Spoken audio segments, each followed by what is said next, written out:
మనకి ఇప్పుడు వరకు వర్షాలు పడినాయి. దీనివల్ల ఏంటి, మనకి గాల్లో హ్యూమిడిటీ అనేది ఎక్కువగా ఉంది, అంటే తేమ శాతం అనేది అధికంగా ఉంది. అదేవిధంగా మట్టిలో తేమ శాతం అధికంగా ఉంది. అలానే మనకి నైట్ చలి వస్తుంది. ఇప్పుడు మనకి చలి వస్తుంది, అదేవిధంగా పగులు. ఇప్పుడు ఉష్ణోగ్రత మనం ఈ వీడియో రికార్డ్ చేసే టైం వచ్చేసి ఇప్పుడు 10 అవుతుంది టైం.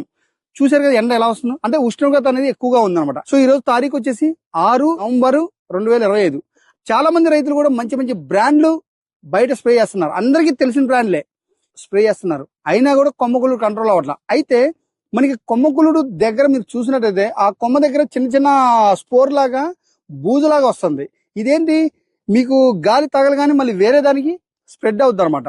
సో దీనివల్ల ఏంటంటే మనకి కొమ్మకులుడు వ్యాప్తి అనేది ఎక్కువగా ఉంది అనమాట. సో ఈ బూజు ఏదైతే ఉందో అది కంట్రోల్ కావాలి, కొమ్మకులుడు కంట్రోల్ కావాలి.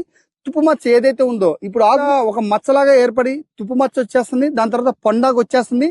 దీని తర్వాత వచ్చే స్టేజ్ వచ్చేసి బూడిద తెగులు. అంటే ఈ మొత్తం కూడా కంట్రోల్ కావాలి. మరి మనం ఏ మందులు కొట్టినా కూడా కంట్రోల్ కావట్లేదు. సో అందుకని మీ ముందుకి నేను వచ్చాను. ఇది వచ్చేసి మీకు జపాన్ కంపెనీ వాళ్ళదనమాట. కొత్త టెక్నాలజీతో, న్యూ కెమిస్ట్రీతో తీసుకొచ్చిన కంపెనీ వచ్చేసి సుమిటోమో కెమికల్స్ అనమాట.